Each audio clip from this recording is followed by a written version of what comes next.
आकाशवाणी का प्रसारण है।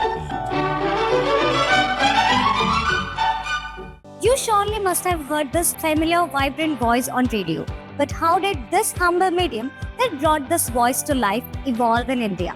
Let's tune into its fascinating story. Long before the era of mobile phones and the internet, a dream was envisioned to connect even the remotest part of India through airwaves.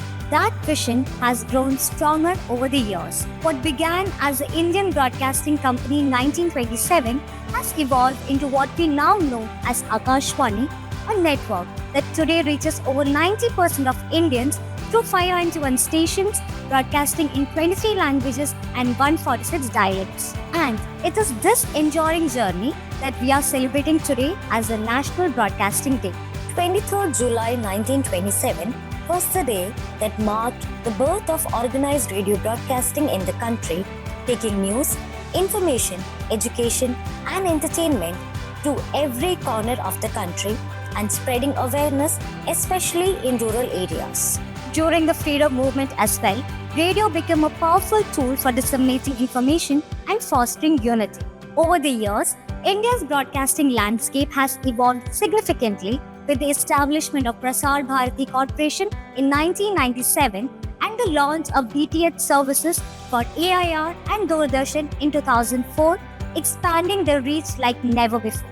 As India moves forward in the digital age, the core values of public service broadcasting remain as relevant as ever, ensuring that radio continues to serve as a vital medium for the nation. Complementing this enduring relevance, government initiatives like Digital India, BharatNet, and Community Radio Support Scheme are further strengthening and modernizing the broadcasting landscape. Today, the radio covers 80% of India's geographical area and reaches over 90% of its population. With the introduction of digital radio, e-auction of FM channels, and the automation of broadcasting, Akashvani continues to evolve, becoming stronger, more efficient, and future-ready. So this National Broadcasting Day, let's take a moment to honor this medium that unites us, empowers us, and helps keep our cultural heritage alive.